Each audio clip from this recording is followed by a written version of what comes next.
Well, the Big Ten is new and improved in the year 2024. We have added some teams from the Pac-12. Welcome over.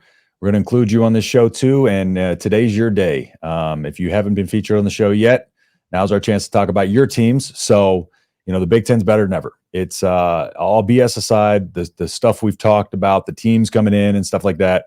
The Big Ten is significantly better. We got a blue blood. We got UCLA basketball program. We have Oregon, one of the top programs, one of the top brands in college football. So we're going to be going through and making our way too early power rankings, emphasis on way too early. We understand power rankings for this coming season. So let's go ahead and just get right into it. And we're going to start with number 18. We're going to go through all 18 teams. We're going to start with Sonny's. We're going to go to mine. We're going to go back and forth, and we'll pull the rankings up periodically as we go. So, Sonny, without further ado, what is your number 18?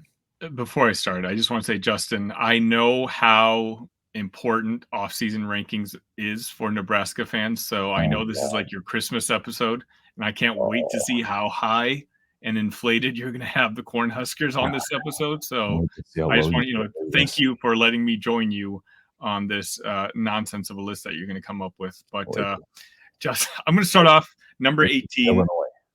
Number 18, it's got to be Indiana. I think, they're the worst team in the Big Ten last year.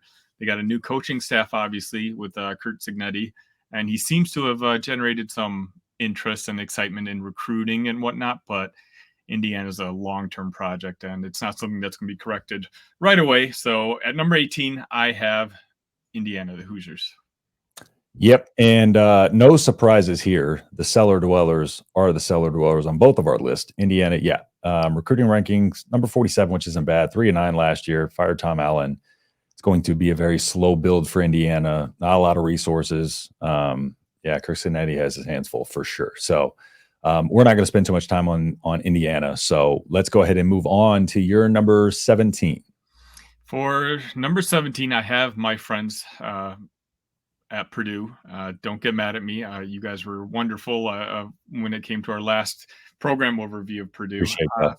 I just want to say it's one of those where I know Ryan Walters has brought in a lot of talent himself, but you guys have also had a lot of people leave their program. Brett's talked about whether the defense has kind of been figured out, his own defense and Ryan Walters' defense. So I think this season for Purdue is going to be very important to see how Ryan Walters, who's now in charge of his own program, is able to adjust if the conference has figured their style of defense out. So I've got Purdue as my number 17.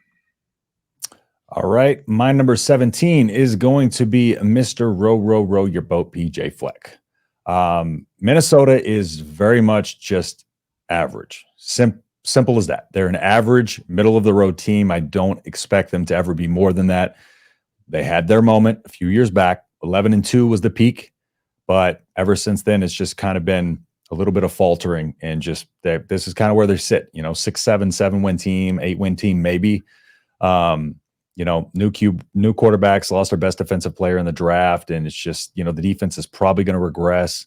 Offense flew under the radar with how bad it was, just because Nebraska and Iowa were so much worse. And it wasn't even that much worse. Nebraska was not even that much worse. But I think this is probably where Minnesota is going to be for the duration of the new Big Ten, kind of down here in these bottom 5 spots. So 17. Finish 17. All right. So number 16, I have Michigan State. Oh, I'm sorry. I had the wrong team. I wanted to pick on Minnesota some more. I have Michigan State. I think I don't want Spartan fans to be upset with me. I think this is the absolute floor of your program. I think Jonathan Smith is a very good head coach. And, with the new quarterback you guys brought in, or he brought in with them, that your trajectory is pointing up. But I just think this is going to be kind of one of those rebounding years where you're just kind of transitioning to a new staff. And I have you guys at number 16 right now. All right. Here comes my number 16. You ready, sir? Illinois, baby. All right. Right where they belong. Illinois, 5-7 last year. Okay. Hear me out. Number 51 class.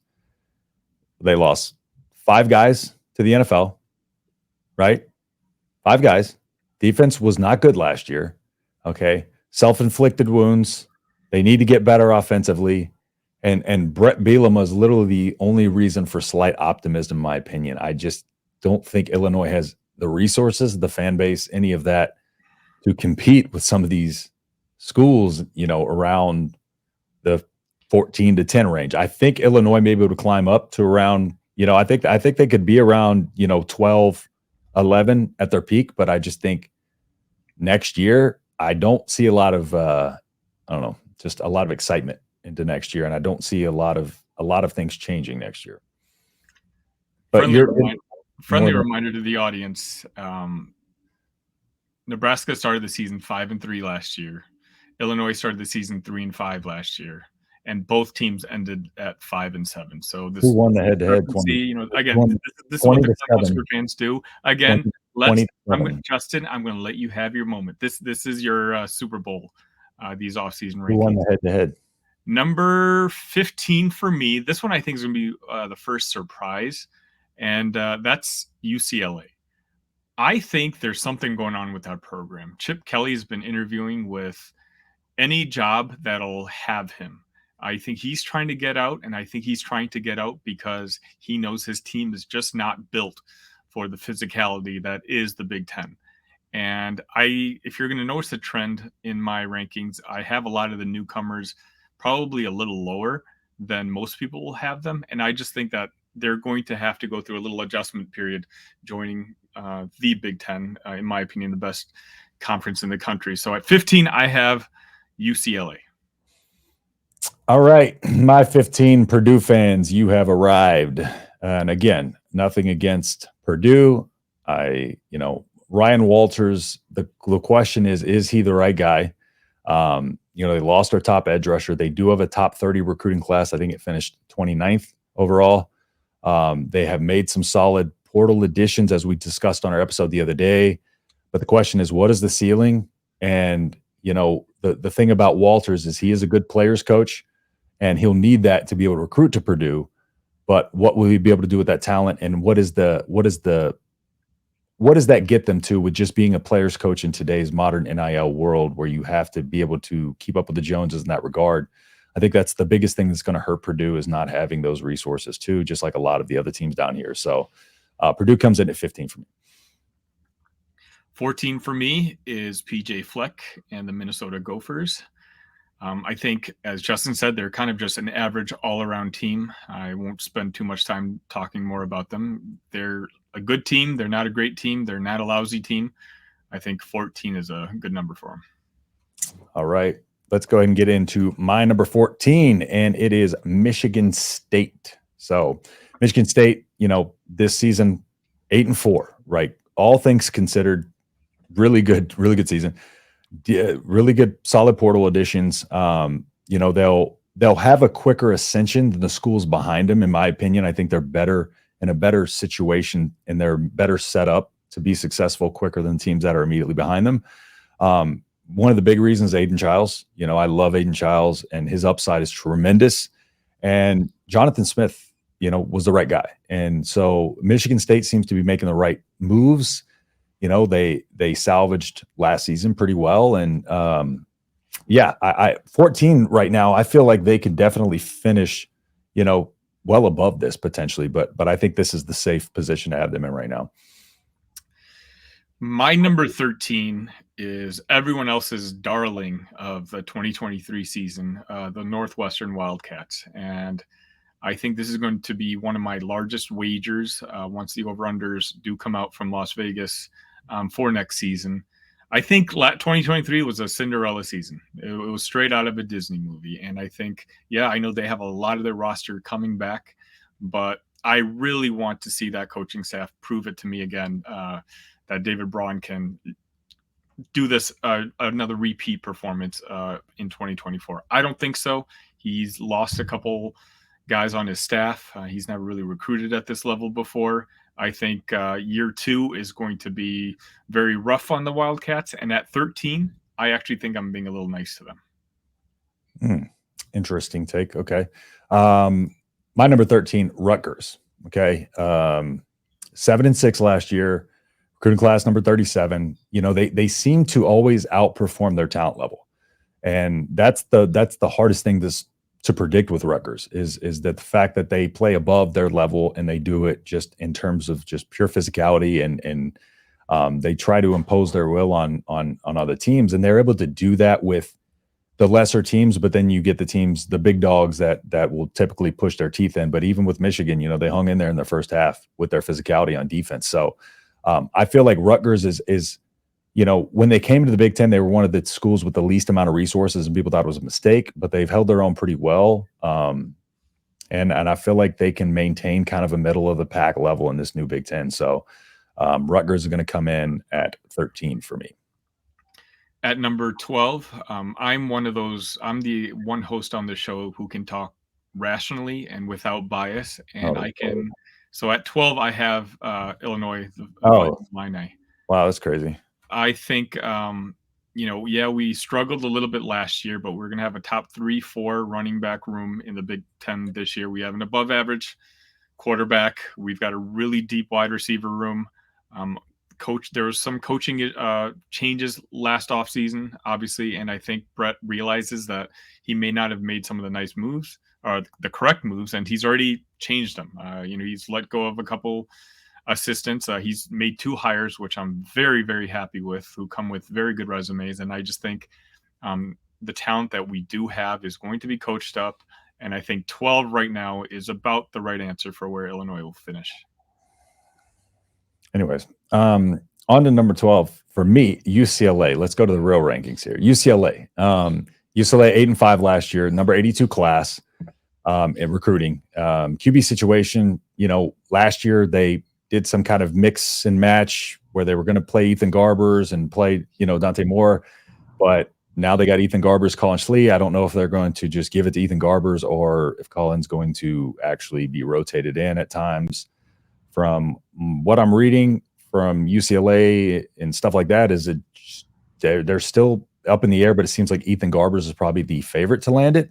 The Chip Kelly situation, that's always up in the air. There's the potential of him, there's always there's that smoke out there about him right now, to the point where they actually lost Keona Wilhite yesterday, who was near a lock to UCLA about a week ago. And Nebraska actually left the recruiting of him because UCLA was in on him, and then he switched last second. There was two players from UCLA that kind of pivoted the last second away from. So that leads me to believe that maybe something under the surface there that we not necessarily may not know about. But the rumored stuff about Chip Kelly is always going to be there, especially the NFL rumors and stuff like that. So, I like UCLA, but I don't think that they have what is needed to be able to crack into the top 10 of this Big Ten landscape right now. At number 11, I have the Maryland Terrapins. Obviously they lose their quarterback who set a bunch of Big Ten records, but I think that bowl performance against Auburn, where they really kind of whooped up on them, shows me that they still have a lot of returning talent. And obviously Maryland would be further up this list if we do just a first half Big Ten standings prediction for next year. But unfortunately for Maryland, they have to play both the first and second half of the season. So I got them right in at 11. Yep. And, I guess we can agree on one thing. Our number 11, Maryland, recruiting class, number 39th, high floor. I feel like they're a high floor, low ceiling type of team. They, like you said, just really impressive bowl game victory over Auburn. But can they sustain the consistency throughout the season? Maryland to me is just the ultimate like boom or bust team each and every week. Like I feel like that team, even this past season, they could go for 40 points on you, or they could score 10 on you. Like Nebraska held them 10 to the very end. And so like they went, five straight wins, 5 straight losses. They just need to be able to get some kind of consistency before they crack the top 10. And right now, I think 7, 8, 9 wins. I think their ceiling is 10, probably each year. But I think 8 wins is probably about the average for them going forward. I think they're in a good spot. And who knows if Maryland can get some recruiting in there and maybe get a little bit more of excitement on that offense, they could start recruiting some guys in there to that offense. But overall, I like Maryland as a team, and then they're sneaky. They're very sneaky each and every year. So let's move on to your number 10. A team that's not sneaky, a team that's again, as the host actually, with some. Go ahead. 1 second. I'm Yeah. gonna recap our. Actually, we'll go through this first, and then I'm gonna recap our 18 through 11. No, let's just do that. Let's just show All that graph. Yeah, Cool. that's not a problem. All right. So just for y'all's understanding, we are going to pull up real quick the up until this point. So here's Sonny's. So 18, Indiana. 17, Beautiful. That's the list. Purdue. That's 16, spot Michigan on. State. No 15, need to click out UCLA. any other list. Minnesota, That is it. 14. 13, Northwestern. 11, Maryland. I'm not even going to entertain that other one. Okay. And then let's move over here to mine.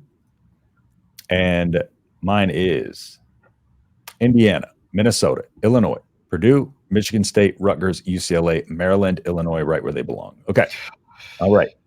I will let you move on to your number 10 now. So go ahead. Speaking of teams right where they belong, my number 10 is the Nebraska Cornhuskers. Obviously, they've had a very loud and energetic offseason, but that's kind of what Nebraska does.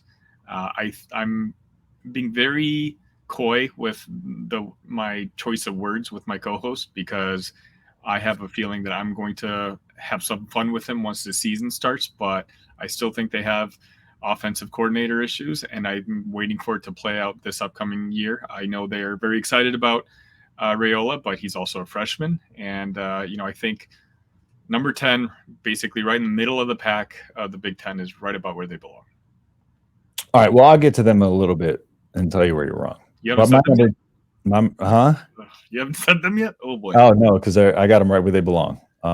Actually, I got them like a few spots lower than they probably should be. But Northwestern, 8-5. Northwestern should 100% be above your Illinois. 100%. That'll be another friendly Big Ten show wager that when the season comes closer.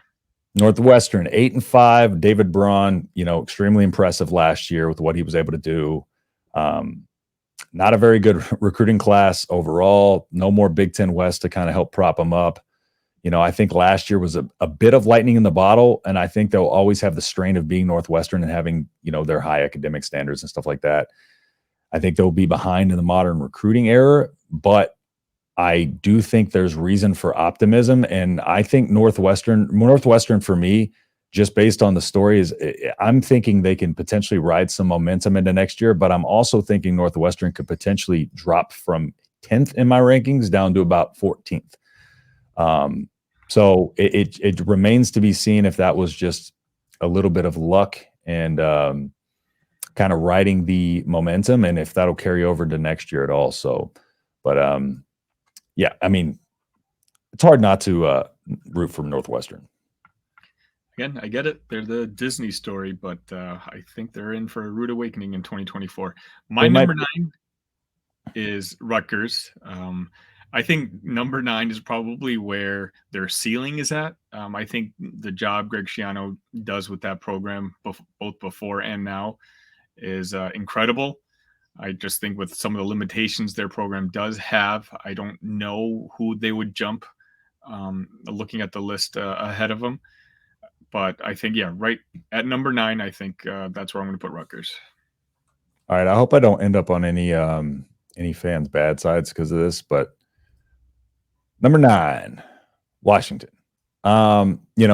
Washington and Washington fans, for what it's worth, I'm not saying that Washington is going to be 9th in the Big Ten every single season. They got the number 38 class, but of course the offseason was not kind. DeBoer leaving, lost a ton of their production. So I just expect a huge regression in this next year. And I also expect the Big Ten to be very, very good next year. The upside there is still tremendous in Washington. They got a ton of resources. They have a great fan base. It's probably one of the best stadiums there is in college football to watch a football game. And, I think they'll continue to win under a Jedd Fisch. So I don't think this will be a long, time for them being down here in 9-10 range. I think they'll slowly start climbing their way back into the top 6, top 5 range and probably stay there as long as Jedd Fisch is there. While we're talking about Washington, I have them as my number 8, and I won't spend too much time talking about them. Justin kind of did. I think they made the right head coaching hire. Fish would have been my number 1 on my coaching board if I was their AD. So I think they got the right guy in place, but they just lost a lot of talent. And so I think next year will probably be another rebuilding year for them. Yeah, absolutely. It's just like to recover from that much of a talent loss is just nearly impossible. So my number 8, USC. One of the newcomers again, 8-5, number 17 class or number 5 class in the Big Ten overall. Quite simply, the defense has to get better. Lincoln Riley got rid of Alex Grinch. Will that make a difference? Lincoln Riley's ability though to recruit, and not only that, just to be able to just grab QBs out of the portal just because he's Lincoln Riley. His ability to coach is always going to have USC like kind of in this really, really punching range of the top 5, if not in the top 5. But USC and UCLA come into play in the Big Ten in the cold, and I just don't know what that's going to look like. So that's another reason why I dropped USC down just a little bit. So let's go ahead and move on to yours. Number 7. I just realized we're moving into our top 7 and you haven't said Nebraska yet. So, I mean, yeah, baby. I think we're going to get flagged on YouTube for this for being fake content or something like that. Okay. My number 7 is actually USC. So now our lists are starting to look a little similar to each other. Kind of like what you said. I'm excited to see what Lincoln Riley can do, bringing that offense into this conference. I think the defensive coordinator upgrade they made was huge and quite frankly mandatory for the new landscape that they're about to enter. So I got USC as my number 17. All right. And I just gave you a sneak preview to mine. Wisconsin. And I moved the Badgers a little bit, moved them around. I had them up to 6, dropped them to 8, but it settled at 7. 7-6 last year, number 22 class, number 7 in the Big Ten in terms of class ranking. Fickell's an excellent coach. Fickell was the coach before Nebraska had Matt Rule. Fickell was number 1 on my wish list. So all transparency there. I really wanted Fickell to be at Nebraska. I really like Fickell. It's unfortunate that I don't like Wisconsin that much, but how does he develop this team into his team as the question, and what length of time is that going to take? And, will the offense find an identity? And I think that's the biggest thing going into next year is if this offense can find an identity, then they can be very good, but it just remains to be seen. So until we see it, I think 7, 8, 9 is about where Wisconsin's going to be, but I don't think they're going to be there very long. So I think they're going to start training up next year for sure. My number 6, I have the Iowa Hawkeyes. I think this is just kind of where they've been at for the last half dozen years, and I don't see much changing. I know they have a offensive coordinator change, and we'll see what happens with Lester in charge of the offense, but I know they lost a couple of key guys, but a lot of the guys that were important to their team last year are sticking around. And so I have them at number 6. Yeah. And, to what we talked about the other day, we're both like kind of okay with their, unlike most Iowa fans, we're fairly okay with their hire there too on the offensive coordinator side. So definitely going to see them in my rankings here coming up. So surprisingly, I have to put them above Nebraska though. All right, number 6. Here we go. You ready, Sonny? Late night drinking from Justin. Number 6, Nebraska. All right, Nebraska 5-7 next year, but Matt Rule, 3-year turnarounds. You said 5-7 next year, which actually done it everywhere he's gone. Number 18 class, number 6 in the Big Ten, and the transfer portal class. Very good overall. Filled a bunch of needs. 6 portal guys, but every single one of them is an impactful, fills a position of need. Last year, Nebraska had 5 wins, but according to college football data, they were expected to win 8 wins. So they had the 3 win expectancy difference, which was number 1 in college football, which means when they randomized every single play, all turnovers, penalties, and everything, Nebraska finished with 8 wins. They finished. They simulated the play results, just put them in a different order, which just goes to show Nebraska shoots himself in the foot when it matters the most. Now Nebraska is a It's going to quarterback change this year. coming off of the worst quarterback room in the country and getting a 5-star QB, and then going out and getting 2 Jamal Banks, one of the top transfer portal receivers, and Isaiah Nair, a 89 rated dang near 4-star from Texas. Not only that, you go out and get Dante Dowdle, the running back from Oregon, true freshman, top 10 running back in the 2023 class, and probably the number 1 overall transfer portal, not named Quinshon Judkins. And, you bring in Glenn Thomas to coach quarterbacks. Nebraska didn't have a quarterback coach last year because Marcus Satterfield was the OC quarterback coach and tight end coach, but wasn't supposed to be the quarterback coach. Now they have a quarterback coach. Not only that, a quarterback coach that coached Matt Ryan in his best seasons of his career. So for that reason, Nebraska top 25 defense. Defense is going to get better. Nebraska comes in at number 6. So shout out to Nebraska, who's at the highest ranking they're going to be at all season long. The offseason rankings, number 6 on Justin's board. You have them 2 spots away from Illinois, bro. Like you're on another planet. Why? Okay, we'll see. Number 5, I have Wisconsin. Again, I'm going to mirror a lot of the things Justin was saying. I'm a big fan of Fickle. I don't know if his system is going to work in Wisconsin, but I'm more optimistic. I want to believe that it will. I think they got a lot of good, I'm not sold on Van Dyke at quarterback, at least from what I saw of him down in Miami. And I think that's going to kind of be the difference. If Van Dyke can make the leap, I think Wisconsin's a top 5 Big Ten team. If not, I think they can fall a couple spots lower. All right. Now we're about to sneak into our top 5s. Are you ready? I literally just gave my number 5, but yeah. Are you ready? Oh, for the real one. I'm sorry, my real one. Right. I'm hesitating because I really don't want to say this, but my number 5 is Iowa. Oh, this pains me so bad. All right. You know what? I almost put Nebraska at 5, but I know I just couldn't do that. All right. So Iowa. You might as well have. It's the same thing. Either ranking is nonsense. So unbiased. No, Iowa, Iowa just does what Iowa does very well. And they don't deviate from that.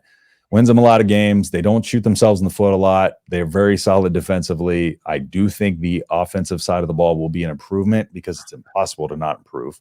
I think they did right by the Tim Lester hire. Going and getting Caden Proctor is huge. I just still don't think that Iowa has the juice to be able to compete with these teams in the top 4, which is crazy because they were like a bad fair catch call away from potentially a college football playoff berth last year. But oh, really? I didn't hear of that. No. When your offense is, me neither. When your offense is that bad, it's tough. But however, that offense doesn't need to get much better for Iowa to be a very good team. So, they're already a very good team, but to crack into this top 5 and consistently be here. So we'll see how it goes. We'll see how it goes next year. But tentatively, I have them at 5 right now, just till we see what that offense, kind of looks like. So according to my quick math, looks like our top 4 teams are pretty much the same. Yep. And I think, the top 4 are kind of in their own tier. So it makes a lot of sense. So, at least some of your list is going to look correct. Number 4 for me, I have the national defending champions, the Michigan Wolverines. And again, no disrespect. I just think that top 4 teams in the Big Ten could very well be the top 11, 12 teams in the country. They're all loaded. Michigan, obviously, they lost a lot on their coaching staff, and that's kind of why I brought them down to 4 as opposed to 3. Mm-hmm. I just think there's a lot of chaos, it seems, with who Harbaugh is going to choose to bring with him to the NFL and which guys are going to take different jobs. I felt like the Sharon Moore was a right hire because he was the continuity hire, the guy who was going to keep most of the players and coaching staff there, and that's kind of not what happened. And so for that reason, I have the Michigan Wolverines as my number 4 team in the Big Ten. Well, that matches my number 4 team, which is goals. Also going to be, I try to put those words together, do that sometime in Texas, but is going to be Michigan as well. Harbaugh leaving, of course, number 16 recruiting class, fourth recruiting class in the fourth ranked class in the Big Ten. Just lost a ton of their contribution. And like you said, Harbaugh taking away the assistants. That was the biggest one for me too. The biggest note here is just Harbaugh taking some of the top assistants is going to hurt them. I still think they're 1 to 2 years away from being back in those, climbing into the top 2 spots and fighting for those. But it's really hard to put a 15-0 team at 4 and a 15-1 team at 9. But in this situation, yeah, you got to do it. But let's move on to your number 3. Top 3. At number 3, I have Penn State. I said consistently through 2023 that I felt like 2024 was going to be the year for Penn State to kind of make their move. Last year, they really only lost to Ohio State and Michigan. 2 teams that a lot of teams in the country would have lost to. Drew Aller is even more seasoned now at quarterback. Yep. I would have them a lot higher if I just didn't think the 2 teams in front of them might just be the 2 best teams in the country. So I have the Nittany Lions at number 3. My number 3, Penn State. All right. So, yeah, Penn State, number 14 class, number 3 in the Big Ten in recruiting. They, like you said, they always beat the teams they should beat, but they can't beat the 2 at the top, Michigan, Ohio State. That seems to be their kryptonite every single year. That they do have the benefit of not being in the Big Ten East anymore. Some of these other schools, they're screwed because they're not in the Big Ten West anymore. Well, they have that of not being in the Big Ten East anymore. But albeit Big Ten's going to be tougher, but that was their kryptonite. So, I'm high on Penn State. They have top 15 talent composite overall. I think James Franklin's a great coach. I think Penn State has the opportunity to backdoor into the playoff for sure. And I could definitely see 3, all 3, if not 4 of these teams potentially sneaking into the playoff. But I think Penn State would probably be, if I had to predict the teams that are in the playoff, I think that's the start of the teams that get in right there. A team that should have no problem making to the playoff is my number 2. I have the Oregon Ducks. I think Dan Lanning has just done an amazing job with that program, and they are super energized and they're rolling right now. And whether it comes to recruiting or just performance on the field, they're on a roll. And so for that reason, I'm going to have Oregon as number 2. All right. Well, it appears we have some similarities later in our list. My number 2 is also going to be Oregon. Oregon is one of those teams that I think in the next couple years may top this list. Number 3 class, number 4 combined class between transfer portal and recruiting. I'm going to point that out because I'm going to give the Ohio States next. But Dan Lanning, monster recruiter and coach. That team's got speed all over the field. They are obviously the most complete team coming into the Big Ten from the Pac. And I think they may be in the best position for future Big Ten success just based on, the brand, the age of the coach, and just kind of Oregon just seems to be just trending in the right direction, but trending at a rapid rate of a team that was already up there. So they're recruiting with the best in the country. Portal and just regular recruiting. But the thing that holds them back a little bit for me is, think about it, this offseason. Twice we had to hear Dan Lanning potentially going to see other jobs, right? Is that something they're going to have to deal with every single offseason? And will that hurt recruiting? Because sometimes, these things players hold off until they see what's going to happen with coaches and staffs. Really curious to see how that's going to go, if they're going to get something in there saying like he's locked in, not going anywhere for X amount of years. But other than that, I feel like we're going to have to see that kind of back and forth every single year with every opening that comes up from big schools, and even the NFL potentially coordinator roles. Number 1 looks like we both have the same number 1 team, and that's obviously the Ohio State Buckeyes. What can be said? They had, one of the, if not the top, you're the rankings guy, Justin. I think the best recruiting class in the conference, or yes, behind Oregon. Yeah. Easily the best transfer incoming class. They just loaded up on studs from other teams. But I got to say, Buckeyes fans, you guys are having a lot of fun right now on social media. You guys are riding high. You kind of see what's going on with Michigan during this offseason period. Just know that once the football season starts, you guys are going to have a huge bullseye on your back. One slip up, and the entire country is going to be laughing at you guys. So, Ryan Day, you're going to have to earn your money this year. Yep. And no surprise here. My number one's Ohio State. Yeah, so Oregon actually finished 2 spots ahead of them in the recruiting rankings, but in terms of overall recruiting plus portal, Oregon was 4, Ohio State was 3. So, and they had the number 3 talent composite in the country.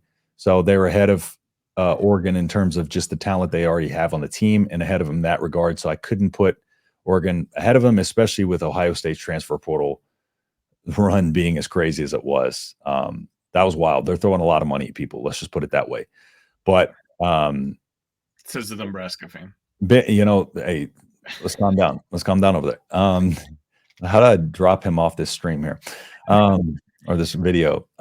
They've been close to winning it all the last 3 years, but Ohio State fans would have you believing otherwise with the way they talk about their coach and the way they talk about their team. And it's like, all right, y'all are spoiled over there with all this winning. But yeah, they recruit top of the top players. They're obviously spending tons of money in this portal. And if they continue to do that, they're going to be hard to beat, and they're going to be hard to pass up. So I think Oregon right now is the only team that's in a position to do that. I think other than that, Ohio State's going to really have to have some things happen to falter down in this in the coming years. So, yep, just it's one of those things, man. Ohio State has resources and they use them, and Ryan Day's desperate. So, all right, let's go and recap our rankings here. I will run through our top 10s to recap for y'all real quick. So, I'm going to go ahead and pull up. You know what? I'll pull up the good rankings first, which are mine. So Northwestern 10, and Washington 9. Please do not flag this or report this to YouTube as disinformation. Like, I don't want to get, one of those warnings from YouTube. It's just remember there's context. Justin's a Nebraska fan, and he's got them at number 6. So just keep that in mind. Y'all hear something? Do you? You hear something? Okay, I thought so. Anyways, my rankings. USC 8, 7 Wisconsin, 6 Nebraska. Read it and weep. 5 Iowa, 4 Michigan, 3 Penn State, 2 Ohio State. Oh, I flipped my top. That shows you what I had it before, and then I changed my mind. I forgot to flip it on my thing. Yeah, you like my list so much. Okay, see, now I know. No, that was you made a fool out of yourself having Nebraska so high. That was not. Let me try to copy Sonny's as. I don't know if you know how this works, but the more I learned about each team, the more they kind of moved. I kind of put them out there, and then I just moved them and re-ranked them as I went. All right. Let's get over to these terrible rankings on this side, though. There's 11 through 18 there. Let's go ahead and get to these. The official. Yeah. All right, number 9, Rutgers, 8, Washington, 7, USC. I think you missed one. Iowa, 5. At number 10. 4, Michigan State, 3, Penn State, 2, Oregon, 1, Ohio State. Yep, that's it. Okay. All right, everybody. Well, I appreciate y'all tuning into our power rankings here. Hope y'all had fun, and drop yours in the comments. Let us know where you agree. Let us know where you disagree. Please make fun of Justin. There's no way. Do you agree with me or him? Is Nebraska closer to 10? Or is Nebraska closer to 6? No, let's focus on where he is. Illinois at like 11. Okay, that's exactly where they should be. Illinois at 12 or Justin at 16, which is complete nonsense. We'd love to hear back from you. Please share this around. This is kind of Justin and I just kind of having a little fun now that signing day has gone and passed, and we're looking forward to this season. We've got a lot of content coming up for you. Justin and I are very excited with some of the ideas we have.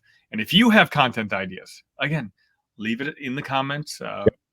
Justin and I are always open to trying new things. And please subscribe. Yep. And shout out to, Purdue fans, Iowa fans, Washington fans, Wisconsin, all the fans that we've done program overviews on. Y'all have rocked with us heavy.